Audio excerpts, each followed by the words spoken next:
This is your daily briefing. You're most welcome to it. I've got to ask you, is this the beginning of another end? It feels like it. And if you think I'm looking for the negatives, wait till we get to Conte'S quotes. It's bad. It's really bad.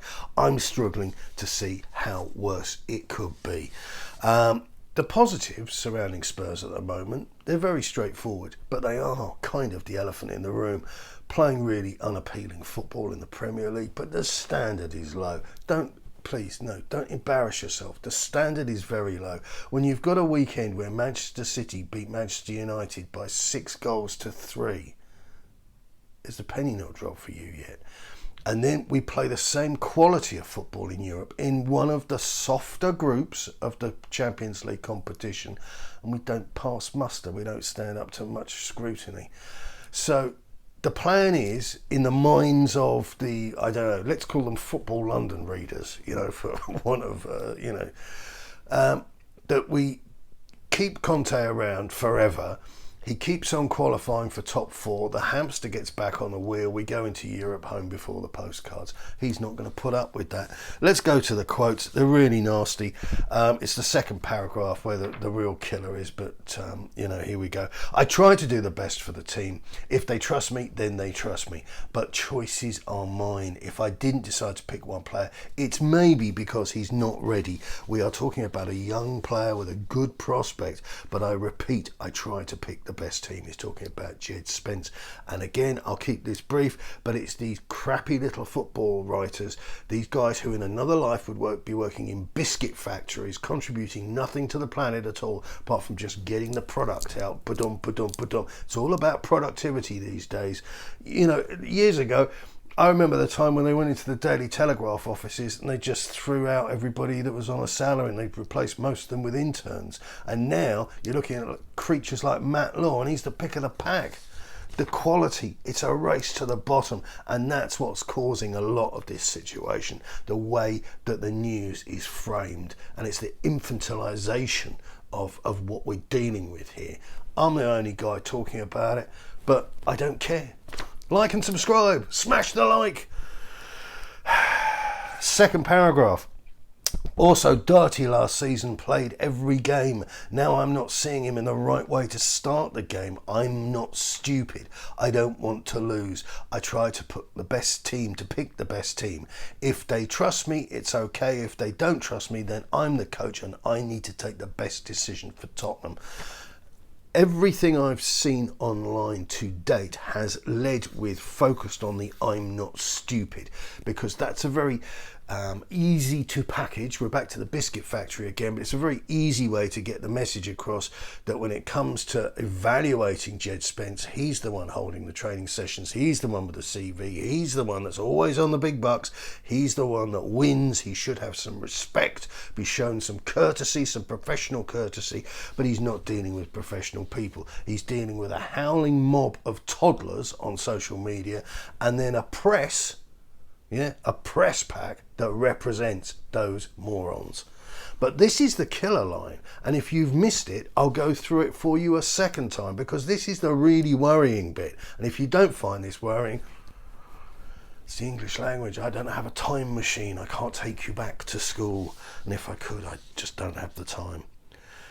If they trust me, it's okay. If they don't trust me, then I'm the coach and I need to take the best decision for Tottenham. He's willing to fall on his own sword. When a manager talks in those terms, you've got a fucking big problem. In Conte we trust. Why don't you play Spence? So anyway, just to give you perspective, because that's our friend, while this is going on in London, shall we say, I'm happy to help you with the volume of stupidity, because I'm that kind of guy, and just up the noise for you. Have you been keeping an eye on our superstars that are on loan? Harry Winks is at Sampdoria. That's factually correct. Sergio Reguilon is at Atletico Madrid, and that's also true. But neither of these players, complete deadbeats, have even made the bench for either of their respective sides yet. I'm serious. Look it up. Check it. Fact check me. They haven't even made the bench. And there's been 4, 5, 6 games. Do you think they might be coming back? No coverage of this in the UK press though, because like I say, you're being fed by people that are having you over relentlessly, feeding you a diet of, oh, we could buy this guy, he's brilliant. Mindless, absolutely mindless. Tanguy Ndombele is at Napoli, we know that, and he scored a goal for them, and he is getting selected, but the minutes, 16 minutes, 48 minutes, 3 minutes, 47 minutes, 13 minutes, 11 minutes, 34 minutes.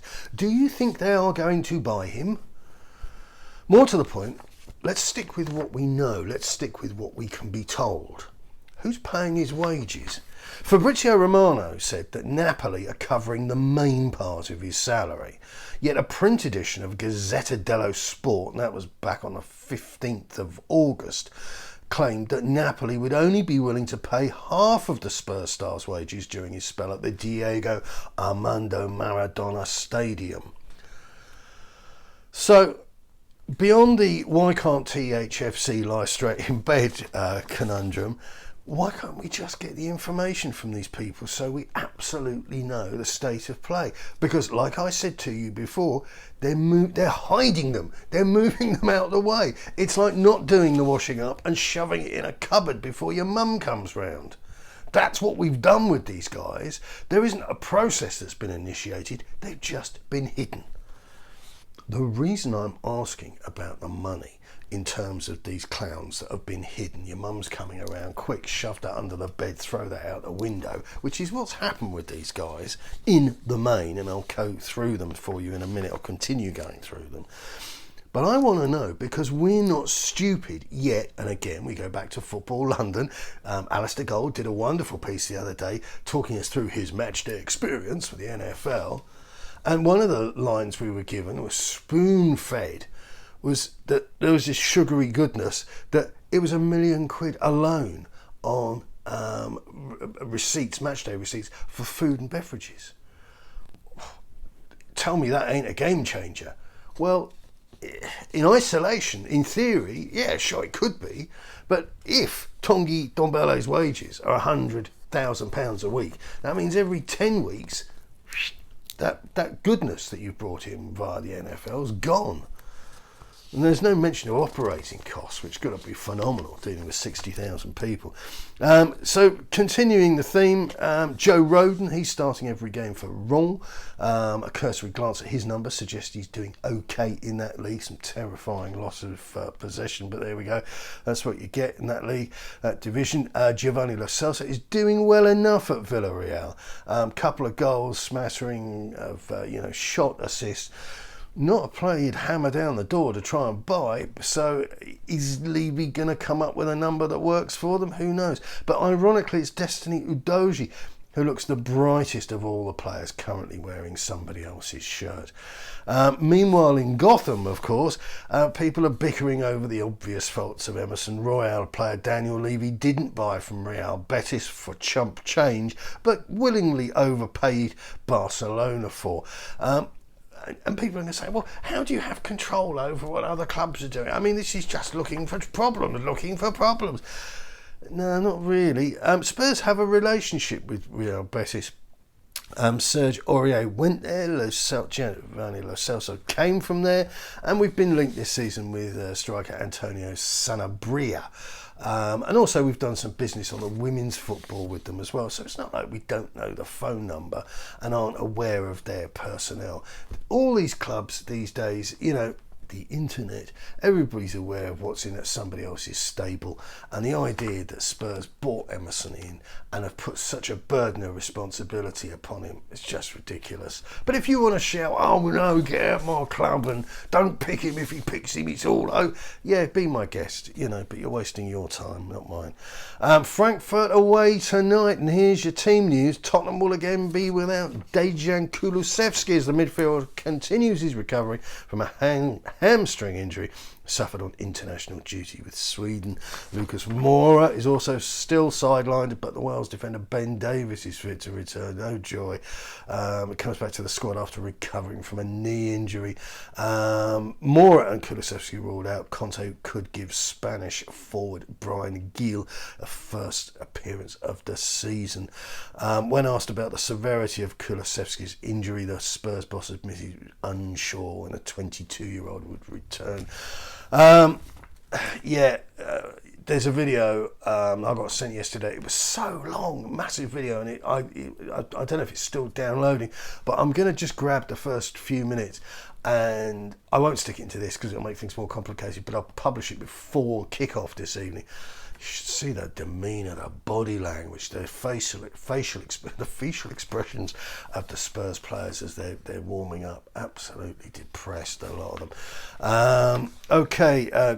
Conte's quote on Kulusevski, that's more joy. About Kulu, honestly, I don't know about the timing to recover. The doctors are not finding the right solution. I am not optimistic. I am pessimistic about this situation, and I can't blame him. Bookies have the Germans as nominal outsiders. The Doppelgangers, that's one for Minder fans, are sixth in the Bundesliga. In tonight's competition, they have been beaten by Sporting, as have we, but they did manage to get a win over Marseille. The draw is 14-5, and I've got to say, that's my tip. Good luck. Keep it Tottenham.